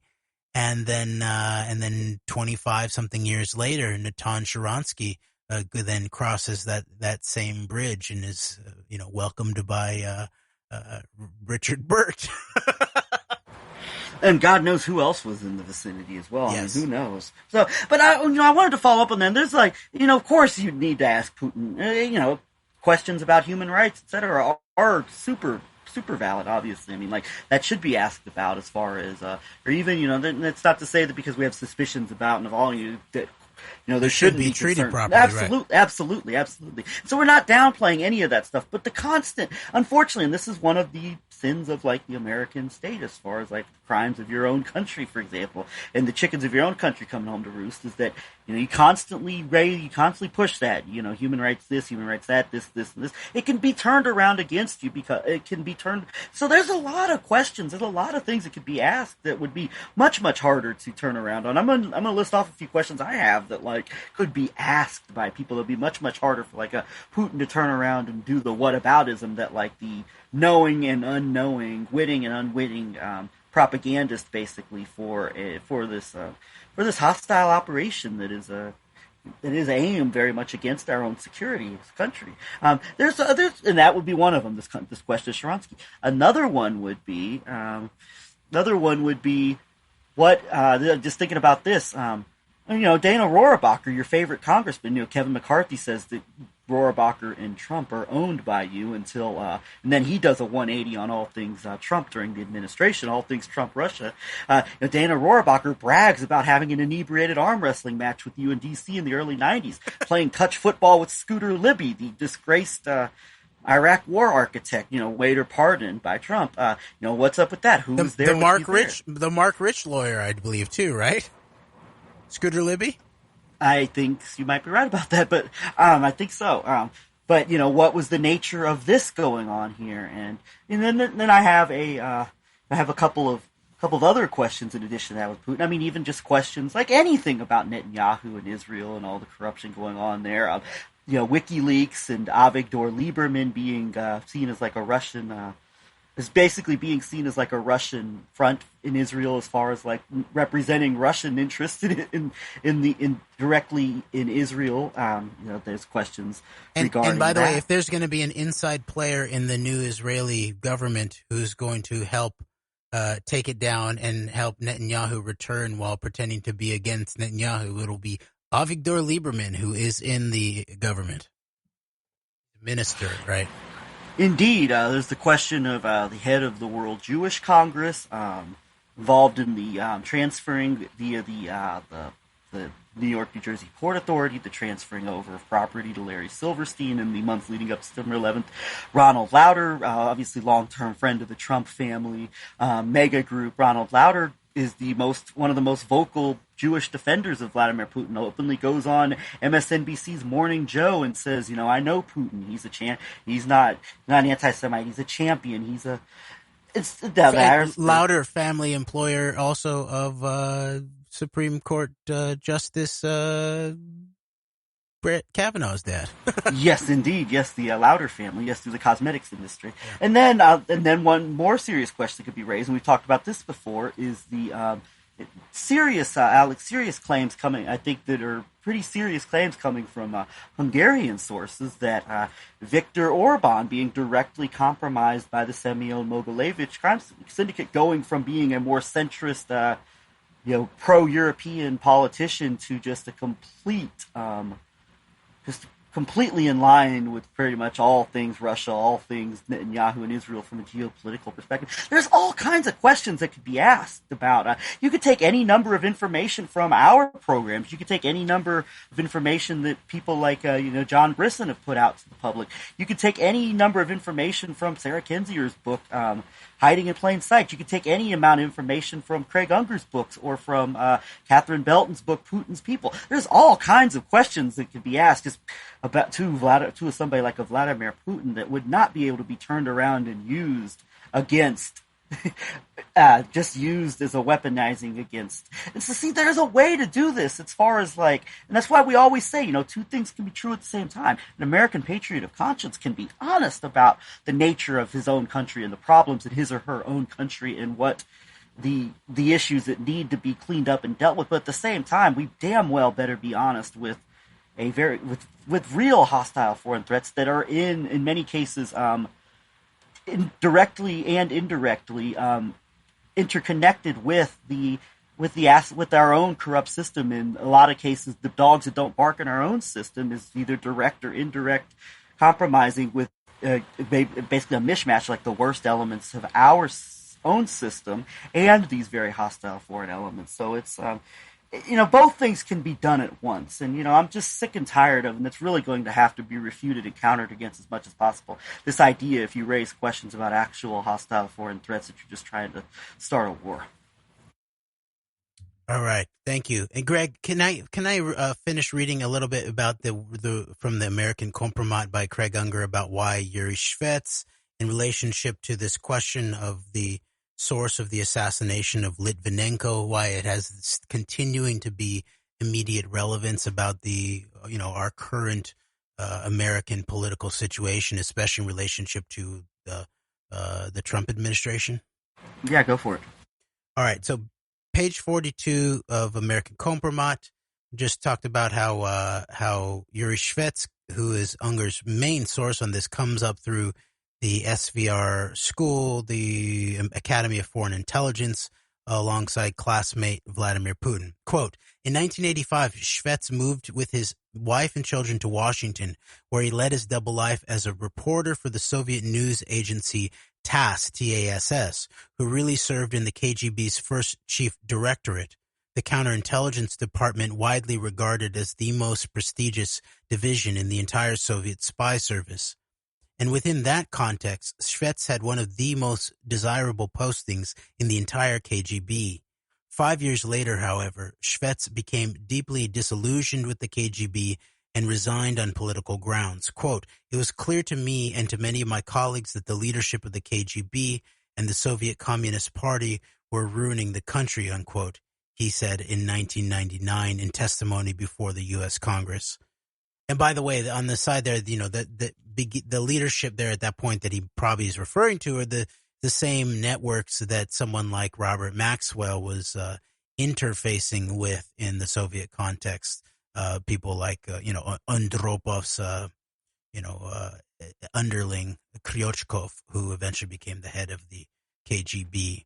And it was these crews that, alongside, with the help of Maxwell and Maxwell's apparent schooling of the brainy Don Mogilevich in the tools of global financial instruments and money laundering, and they basically set up a global architecture for a post-Soviet Russian deep state run as intelligence operations. And so this is the basis for the current mafia state that Putin heads up. And so Shvets had deep insight into the American operations in this regard of that previous the Soviet intelligence sphere. Okay, back to the page 42 of American Compromat by Craig Unger. Okay, so he said that, quote, it was clear to me and to many of my colleagues that the leadership of the KGB and the Soviet Communist Party were ruining the country, unquote, he said in 1999 in testimony before the U.S. Congress. In the mid-90s, he was granted political asylum in the United States, eventually settling in suburban Virginia, not far from the Langley headquarters of the Central Intelligence Agency, his once reviled foe. A friend and colleague of former FSB officer Alexander Litvinenko, Yuri helped Litvinenko assemble and analyze a dossier linking senior Kremlin officials, including Vladimir Putin, to the Tambov organized crime group, which laundered money and facilitated drug trafficking for the Colombian cartels. And by the way, an aside, I don't know what Shvetz's involvement was, but of course, as the title of Litvinenko's book alongside Yuri Felshtinsky is Blowing Up Russia, the fake bombings that launched Putin, right? Sure, there's the, especially if you go back to Unger's first book in terms of the origins of Putin with the Russian mafia and Utsvetov, I think the guy's name is, and the Rotenberg brothers, I think their names is, who became billionaires, is all judo schoolmates in heavy Russian mafia aspects that Unger covered in the first book. There's all of that, and the drugs, and of course the aspect of the Alpha Bank and all that kind of stuff. There's also this question of Russia's 9/11s, right? Then the apartment bombings and all of that we've discussed before, which is an even bigger revelation. We were just talking before we started recording, Greg, of like, do we have, someone at this scale, these kinds of revelations in terms of former intelligence whistleblowers in an American context?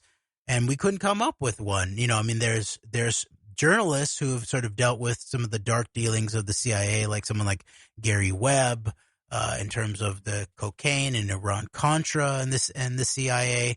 There's the guy who did the Promise Software stuff who got murdered. Danny Castellaro And the Octopus and that.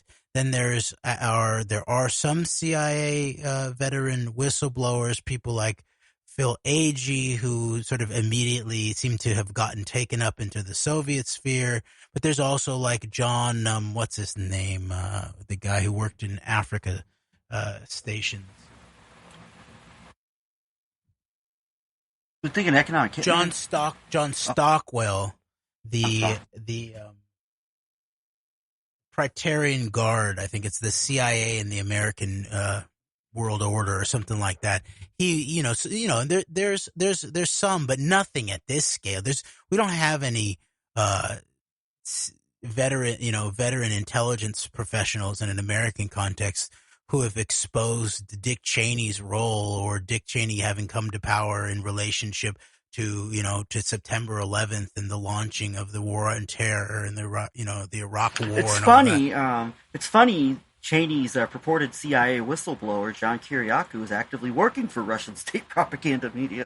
Very interesting. And to this day, and this may tie into this whole background of Lesson and RT and the apparent total reversal at some level, or at the least the total limiting of the hangout of September 11th on Russia Today airwaves. To this day, like we just heard it a few days ago, of John Kiriakou with key propagandist, former Breitbart officer, let's call him actually, Lee Stranahan, right? They have a show together, and to this day, Kiriakou is running major cover on September 11th. So that's of interesting, interesting observation, Craig, in terms of Cheney, Kiriakou, Russia Today, September 11th.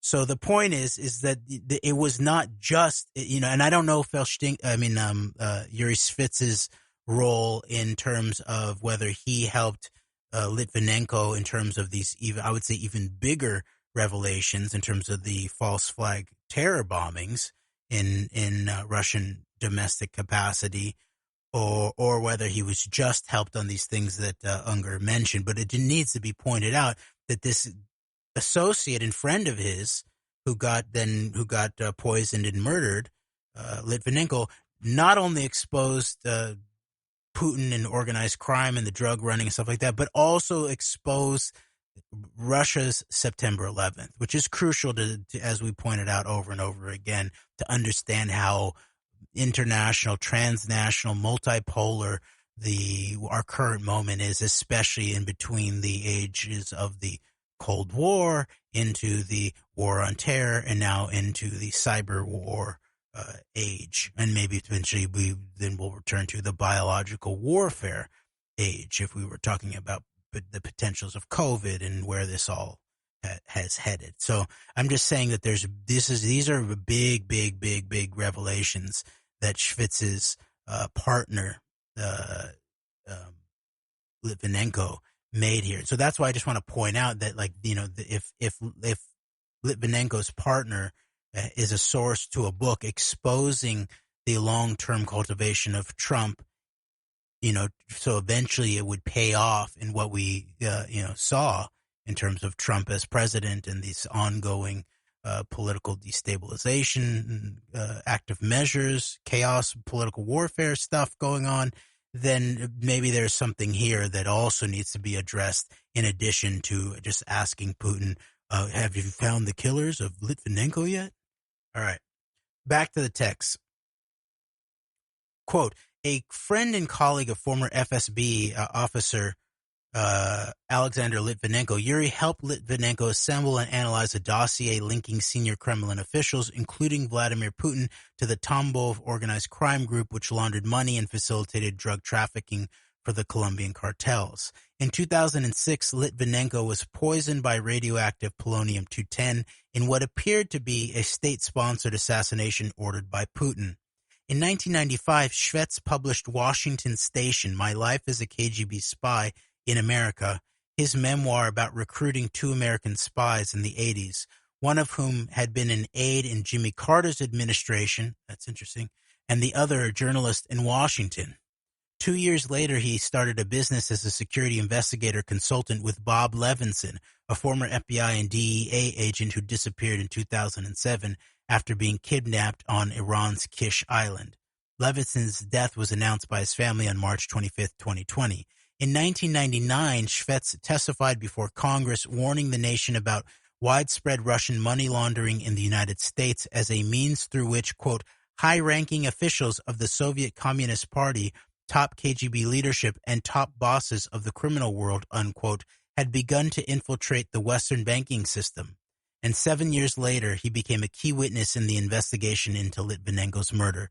And then a quick aside here, what happened? What happened, Nancy Pelosi?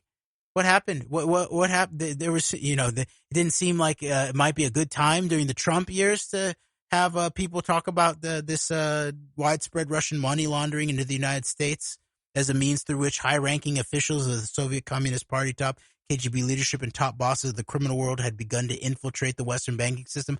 I guess at that point they helped install one of their assets into 1600 Pennsylvania Avenue. So there's why fart on the parade at that point, I guess. Okay, quote, like a number of other former spooks, Schwetz now plies his craft in the world of corporate intelligence, providing commercial research and strategic intelligence on the former Soviet Union to America and Western European banks, hedge funds, aerospace companies, energy companies, and the like. Long steeped in the particulars of KGB tradecraft, he'd had a front row seat at the birth of post-Soviet Russia as a mafia state and on the waves of kleptocrats and oligarchs who have been sweeping into the West, along with the authoritarian right-wing populist politicians. And beside, by the way, of course, also Roman Abramovich giving the $100 million of seed funding to the Elad lawfare ethnic cleansing operation that, helped set the pathway to this current moment of Sheikh Jarrah and the oppression and the further lawfare ethnic cleansing of Palestinians in East Jerusalem, which ultimately was then used by this now currently former Prime Minister Netanyahu to get both many more Palestinians, but also his own Israeli citizens killed in this escalation that he helped organize. All right. Almost done here, Greg. And then I'll pass it back to you, maybe so we can finish up. Quote, of course, when the KGB first made contact with Trump, it could not have foreseen his ascent, but it still played the long game. And the simple act of making a bulk sale of television sets to Trump was enough to get the ball rolling. According to Schwetz, when Kislin reached out to Trump, we're talking about Sam Kislin, reached out to Trump, he would have had to notify his KGB handler about the transaction. That was standard procedure. Once Kislin's handler had been activated, New York Station, in the first chief directorate of the KGB, had an opportunity to develop Trump as a new asset. If they followed that procedure, Schwetz said, this is almost certainly the point at which Donald Trump's name first entered KGB files. Quote, I'm 99% positive this is how they started their file on Trump, unquote, Schwetz said. Quote, Kislin would have gone to his handler and said he had an interesting contact. Quote, the guy is Donald Trump. He is young, ambitious, rich. He might have a future, unquote.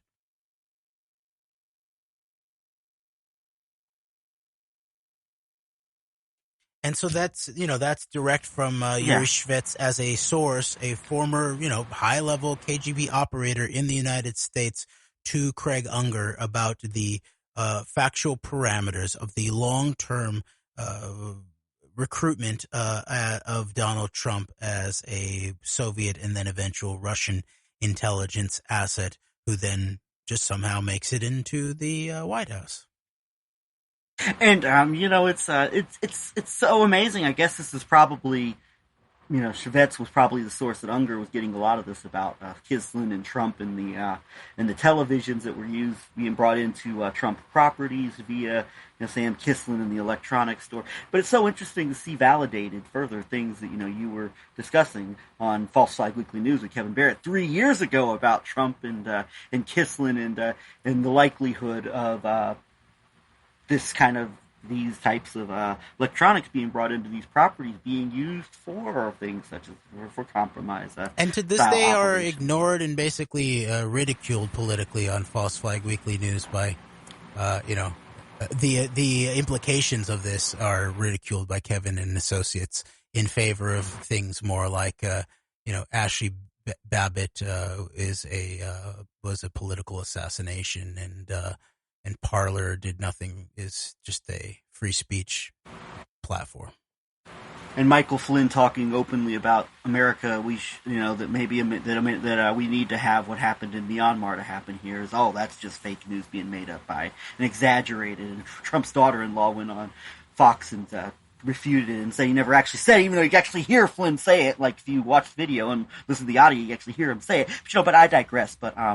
And then on that note, and once again, I come back to this whole idea that has been concocted by a combination of Mark Ames and Aaron Mate and various others that Russiagate's just a conspiracy concocted by the Lyndon LaRouche and all these blue anon people. They're running with kooky Lyndon LaRouche conspiracy theories, and meanwhile, the guy who's got Yuri Shevet's an actual Russian who's actually got the goods on this, cannot even get on like MSNBC and the Rachel Maddow. And meanwhile, of course, we've mentioned this before, like even the LaRouche going to prison, and then his organization just takes a bump, and now it's his widow, I believe, running the remnants of the LaRouche organization and just being a complete pusher of Russia good and American deep state bad and Trump good, and having Roger Stone give speeches and one more thing that directly relates to this, I believe that and this is just a kind of a side note, but it's related to all this topic, is Roger Stone did an interview with Rudy Giuliani on his podcast about a year or so ago. And by the way, that shows the problem when Rudy Giuliani is free to have a propaganda podcast. You can't even get accountability for him. But I digress again. But that I believe that he said that Trump attended a Yankees game in the summer of '87, right around the time that he would have been made his trip to Moscow and came back with the full-page newspaper ads, presenting himself as like this expert on foreign policy and all this and economics, and that I guess Trump was personally suggested by Richard Nixon, who of course goes on to had the long-term connections, of course, Kissinger being a Secretary of State, and even the Nixon Center, which becomes the Center for the National Interest with Dimitri Simis and Hank Greenberg and Richard Burt and Henry Kissinger in primary roles, that Nixon had personally suggested Trump run for president or consider it. So that's another little data point to throw out there, that Trump happens to be a New York Yankees game with Richard Nixon, and Nixon pushes this idea in Trump's head, you should run for president. Yeah, I mean, I forgot about that. That's so stunning, huh? The Richard Nixon Center into the CNI. Yeah, and we're doing some other, we're getting that we're still in the process of digging into and trying to get out and convey it in the proper way, that we still haven't, we have not, but there's a lot of information that's out there that as I said, we're still putting together, and there's stuff that we're going to be coming out with, both in the immediate future and over time, that so many layers to this, Jeremy. I mean, that I think the case is on so many different fronts is just overwhelming for something that's so much bigger than the New York Times is and the Rachel Maddows of the world wants us to make it out to be. It's just so, I'm just really on a kick about how disingenuous it is to just to present yourself as like the true American, real American voice of dissent and patriotism or whatever, that you can't even actively point out of actual threat to your country. Yep. All right. Any last comments before we wrap up, Greg? I think I think I'm about finished here. I think we've gotten what we need to get out here, and I definitely appreciate, as always, doing this with you. Me too, Greg. Me too. All right. Until next time, and hopefully within over the weekend we'll do a continuation of some of our Antidote Deep Core texts, either into further into Clean Break and reading through that document and associated texts, but then also to a little bit more fleshing out of Israel, China, that history, especially in relationship. I'd like to push a little bit more into the high technology and what's going on in that sector. There's a lot going on right now, but then also as we move towards September 11th, a further unfolding of what actually who did September 11th and why, and how it might tie directly in to these kinds of channels that were opened up by someone like Shaul Eisenberg directly between Israel and China at a time that it had to be even covertly done in relationship to the United States, for example. So we'll keep pushing forward on that front, and then begin to further release some of our investigations that you referred to on this front too. All right, but until next time, Antidote, we out. All right, so long.